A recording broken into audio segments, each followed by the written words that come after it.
Nobel ödüllü Dr.Louis Ignarro şu anda stüdyomda. Welcome. Hoş geldiniz. Şimdi çok önemli bir konuyu konuşacağız aslında. Öncelikle Nobel ödülünden başlayalım. Çok kısa. 1998 yılında nitrik osit maddesiyle kalp hastalıklarının sona ereceğini söyleyerek Nobel ödülü kazandınız. Öncelikle bu çalışmaya ne sebep olduğunu öğrenmek istiyorum. You won a Nobel Prize in 1998 by saying that the nitric oxide will end cardiovascular diseases. How did you start this study?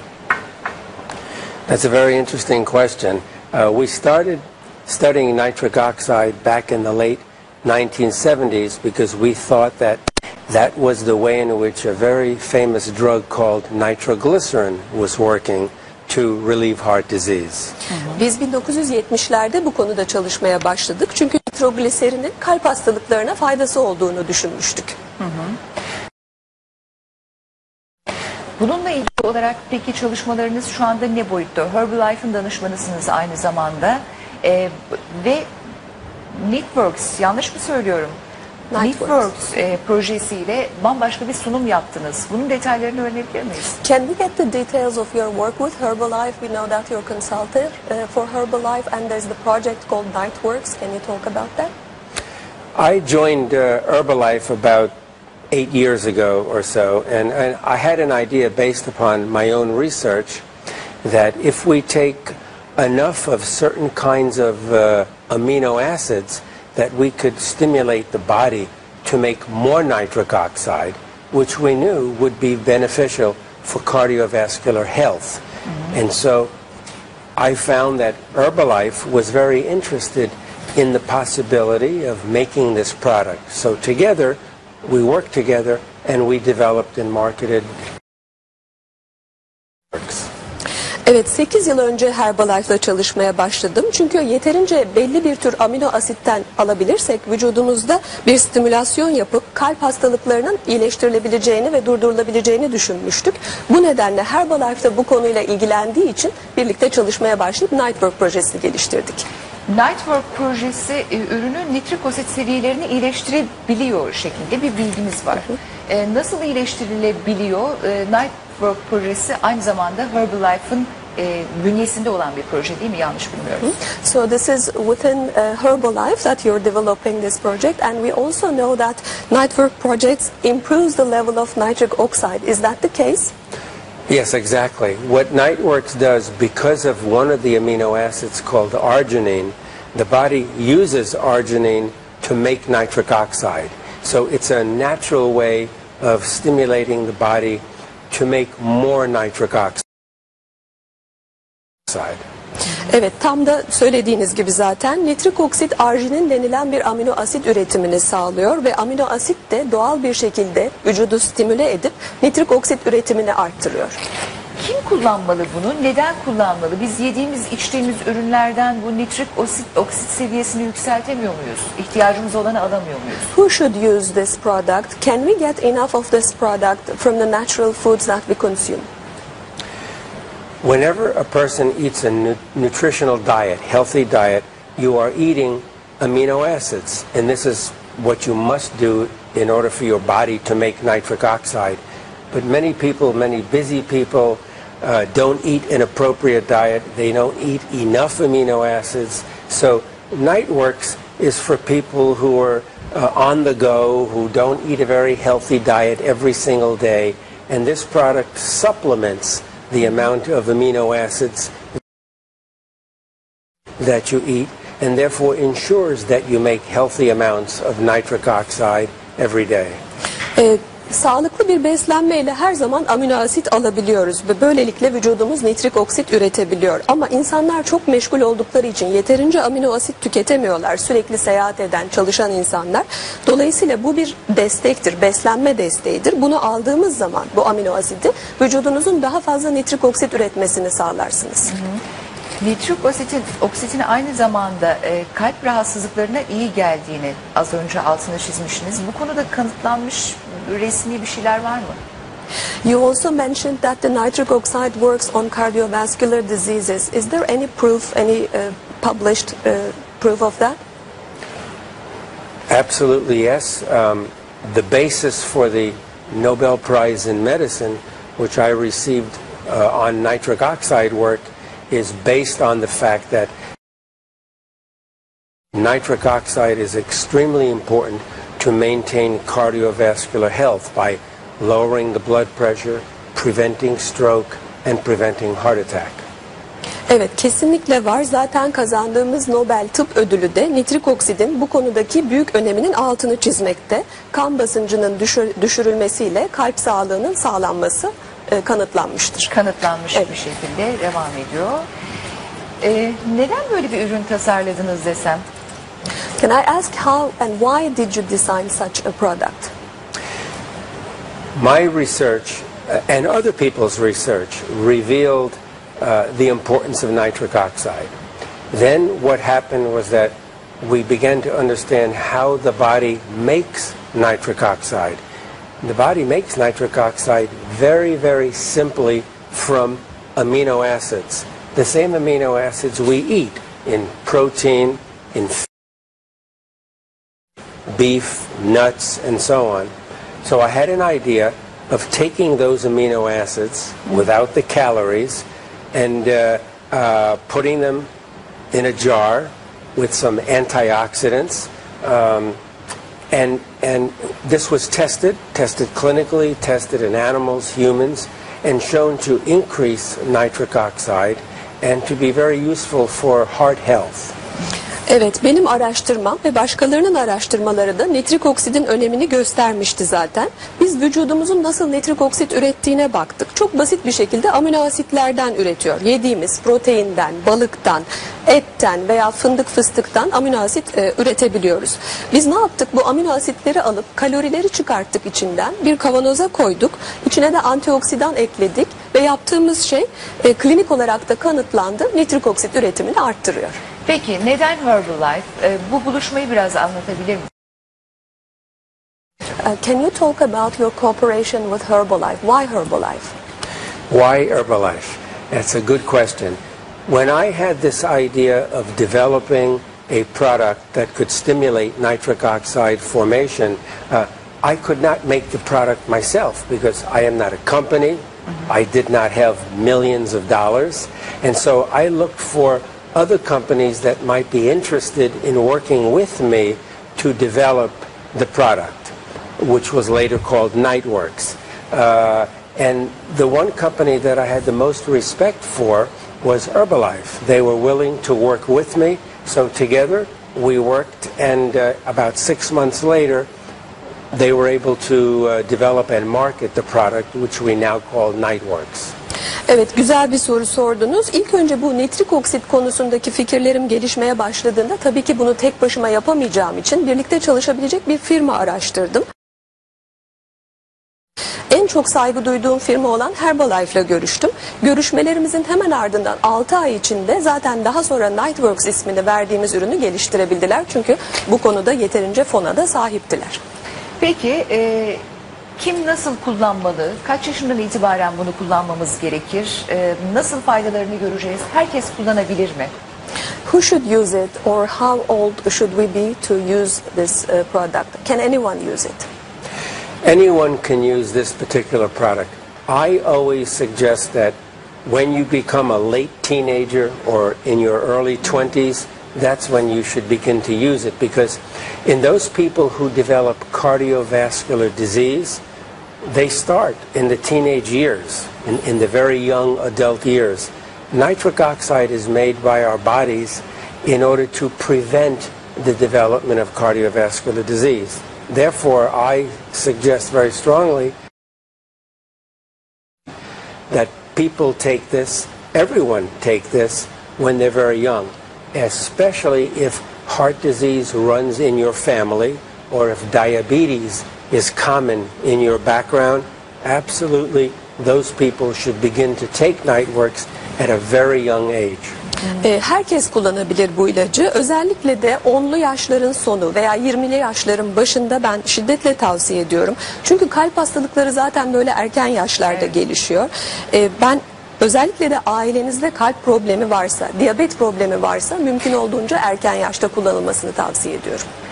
Sadece vücudumuzda kalp bir destekleyen bir ürün olarak adlandırmamız doğru olur mu? Yoksa farklı faydalarını da gözetmek gerekir mi? Are there also other benefits of the product? Is it sufficient to say that it works on cardiovascular problems? The product works on almost all cardiovascular problems. And it's based on the fact that nitric oxide is made by our body in order to fight heart disease and keep us healthy. The product is also, because of what it does, it gives you a lot of energy. So it's very good for those people who like to exercise, either running, swimming, or cycling. It provides a lot more energy, and many people today throughout the world take this product not just for heart disease, but to get more energy for exercise.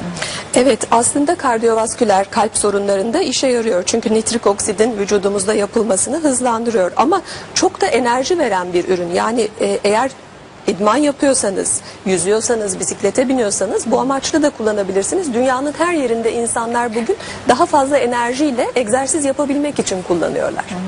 Enerji, spor esnasında, sportif aktiviteler esnasında hem enerji sağlıyor anladığımız kadarıyla hem de amino asit görevini üstleniyor ve kalbi bu anlamda besliyor. Peki dilerseniz tercüme edin. Gerçi söylediklerini tekrar etmiş oldum ama It provides energy when you exercise and it also enhances cardiovascular activities. To summarize what you have said. Yes, that's correct. okay. Peki yine bundan sonraki çalışmalarınızdan biraz söz edelim. Bundan sonraki çalışmalarda yine nitrik oksit üzerine mi olacak yoksa farklı çalışmalarınız var mı? Let's talk about your future work. Are they going to be about nitric oxide again, or are there any other different studies that you're involved in? My present work and my future work will always focus on nitric oxide because I'm an expert in nitric oxide, and because the more research, the more medical research that is being done every year reveals another important place in the body that nitric oxide is important. For example, for memory, for anti-inflammatory effects on the knees, the joints, and so on. So my work will continue on nitric oxide. Benim şimdiki ve gelecekteki çalışmalarım yine nitrik okside odaklanacaktır. Çünkü her yıl yapılan yeni çalışmalarda nitrik oksidin vücudumuzun farklı bir bölgesindeki faydalarını ortaya koyuyor. Mesela hafıza, mesela eklemler. Dolayısıyla çalışmalarımız nitrik oksit üzerine devam edecek. Siz Herbalife ekibine katıldıktan sonra dünya ülkelerinden farklı bölgelere de gittiğinizi tahmin ediyorum. Dolayısıyla orada gözlemlediğiniz kadarıyla belli istatistiksel bilgiler de mutlaka elde ettiniz. Türk vatandaşlarına, Türk halkına hitap ediyorsunuz şu anda. Türk halkının kalp sorunuyla ilgili ya da genel hastalıklarıyla ilgili olarak bir kanınız oluştu mu? I'm sure you visited many countries within the context of this project, and you must have some statistical data. Do you have any idea about the cardiovascular situation among the Turkish population? Belli bir yukarı Is gidişat there var any mı? Yani upgoing trend, or maybe increasing kalp trend rahatsızlıklarıyla in ilgili olarak. cardiovascular diseases? You know, Turkey is not so different than America or other countries. The big problem in all of these countries is that there's an increase trend toward cardiovascular disease. More people are developing heart attacks, stroke, diabetes. More people are obese than ever before, not just in Turkey, but all over Asia, Europe, and the United States. And we really need to reverse that trend. And in my opinion, the most important reason why cardiovascular disease keeps increasing is because people are not paying attention to the diet and they are not exercising enough. So we really need to reverse that trend. Evet, sadece Türkiye'de değil, Türkiye Amerika'dan veya diğer ülkelerden farklı değil bu anlamda. Böyle artan bir trend var kardiyovasküler hastalıklarda. Diyabet olsun, obezite olsun, bunların hepsinde artış görüyoruz. Asya'da, Avrupa'da, Amerika Birleşik Devletleri'nde her yerde artış var ve bence bunun en önemli sebebi insanlar sağlıklı beslenmeye önem vermiyor, yeterince egzersiz yapmıyor. Bu trendi tersine çevirebilmek lazım. Bu trendi tersine çevirebilmek lazım. Şu an tabii o koşuşturmadan, iş yoğunluğundan kaynaklı biraz da şehircilikte, özellikle şehir yaşantısında hazır gıdaların tüketilmesi, fast food ürünlerin tüketilmesi, bunlar da tabii belli vitaminlerin vücudumuza alınmasını mutlaka engelleyen unsurlardan bir tanesi. Daha sağlıklı bir yaşam için doktorumuz bize, Nobel ödüllü doktorumuz, özellikle kalp rahatsızlıklarının azaltılmasına yönelik tabii ki böyle takviye ürünler almamız gerekiyor anladığımız kadarıyla şu anki yaşam koşullarıyla, ama daha başka neler yapılabilir? Ne önerir doktorumuz size? Of course, we all live in hectic times and we are very busy. It's difficult to get a healthy nutrition. Of course, we should get healthy supplements. But what else do you recommend? What else should we be taking in order to have a healthy diet? I think to improve one's lifestyle is the most important thing we can do to remain healthy. And I think there are three main objectives. One is a healthy diet, but a very healthy diet. That is the key. Eating lots of fish, for example, omega-3s, you've heard of that. Keeping the beef consumption down, keeping the salt down, eating lots of fresh fruit and vegetables, which are available in this country, in Turkey. So I think healthy diet is extremely important, and also calorie restriction, eating fewer calories every day. If you combine that with a moderate, regular exercise program, aerobic exercise program, I think that the majority of people will be in good shape.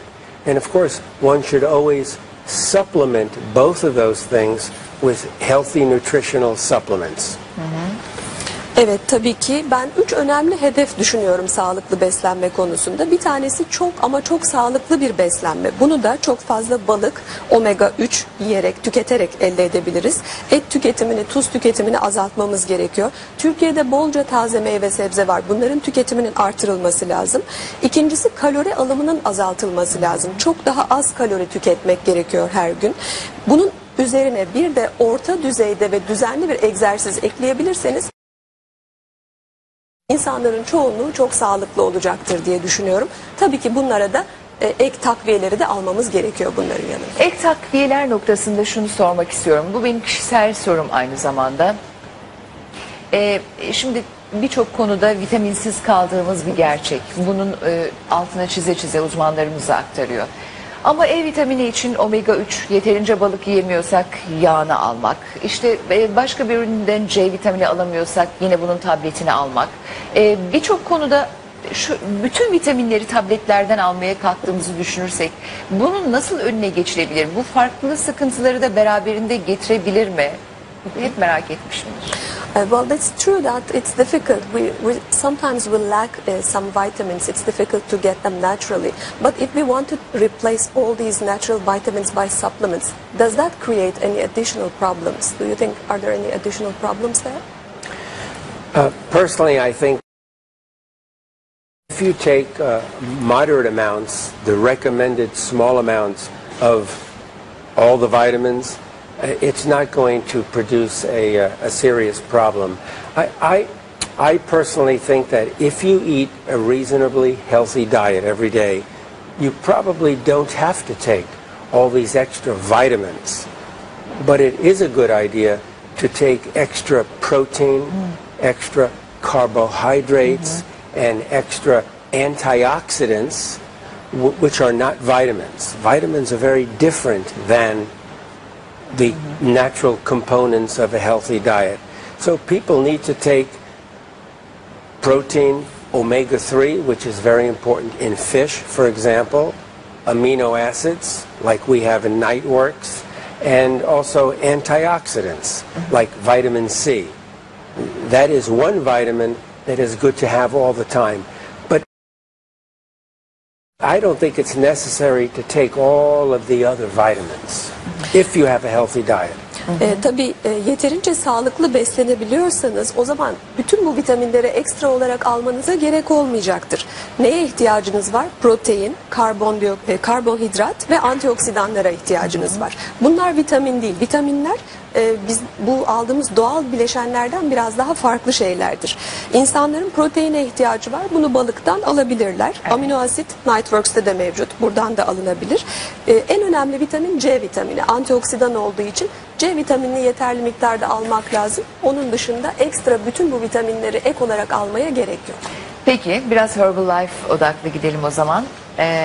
Herbalife ürünleri nasıl geliştiriliyor? Neden Herbalife olsun? How are the products of Herbalife developed? Why should we be looking at Herbalife? Why Herbalife? I think that it's important to look at Herbalife the way I look at Herbalife. When I joined Herbalife, I had already been awarded the Nobel Prize in Medicine. So when you're a Nobel laureate, you have to be very careful who you talk to and very careful who you communicate with and who you do business with, because I have a reputation to maintain. So I carefully looked at many nutritional companies, and I found that Herbalife was the most ethical, the most responsible. They were very concerned about the quality and the healthy nature of all of their supplements. And so they don't make a lot of supplements. They just make a few supplements which are very good. And they were willing to listen to me, a scientist, in giving them advice. So when you buy nutritional supplements, you need to look at the reputation of the company from which you are buying the supplements. Always look at that very carefully. Çok önemli bir soru tabii ki. Ben Herbalife'la işbirliği yapmaya başladığım zaman Nobel ödülümü almıştım. Dolayısıyla Nobel ödüllü bir bilim adamı olarak kimle çalıştığınız, kimle konuştuğunuz çok önemli. Çünkü artık çok önemli bir itibarınız var, evet, ve onu korumanız gerekiyor. Çok dikkatli baktım firma seçimini yaparken ve Herbalife'ın en etik, en sorumlu firma olduğunu gördüm bu araştırmam sonucunda. Onlar yaptıkları ürünün, sağlıklı beslenmenin kalitesine çok odaklanmış durumdalar. Çok sayıda takviye ürünü geliştirmiyorlar. Çok az takviye ürünleri var ama çok iyi kaliteli ve onlar da benim bir bilim adamı olarak söyleyeceklerimi dinlemeye hazırlardı. Bu nedenle çalıştık. Yani siz de bir takviye ürün alırken firmanın reputasyonuna, itibarına mutlaka bakmanız lazım. Mutlaka bakmamız lazım. Aslında süremiz dolmuş ama son bir not olarak çok kısa rica edeceğim doktorumuzdan. Ürünlerin Ar-Ge çalışması, Ar-Ge aşaması nasıl gelişiyor? Nasıl denetliyorsunuz ürünleri ve ne gibi aşamalardan geçiyor? Böyle çok kısa alabilirsen izleyicilerimiz için de one last question about R&D activities. How are the R&D activities carried out? How are the products inspected? It depends on the country. Every country has a different process to do this. In the United States, we have to use raw ingredients that have been shown to be very healthy, very safe, within certain limits. And the Federal Drug Administration and other organizations keep a careful watch on the products that you're developing so that they are safe. Tabii bu ülkeye bağlı faaliyetler ama biz Amerika Birleşik Devletleri'nde kullandığımız ürünlerin son derece sağlıklı olmasına çalışıyoruz. FDA de bunu yakinen takip ediyor zaten. Ben çok teşekkür ediyorum. Thank you. Nobel ödüllü doktorumuz da stüdyomuza geldi. Çok önemli açıklamalarda bulundu. Kendisine çalışmalarında başarılar diliyoruz. Çok teşekkür ediyoruz. Thank you very much. Thank you very much. It's been a pleasure. Teşekkür ederiz, memnuniyet. Peki. Ve sayın seyirciler,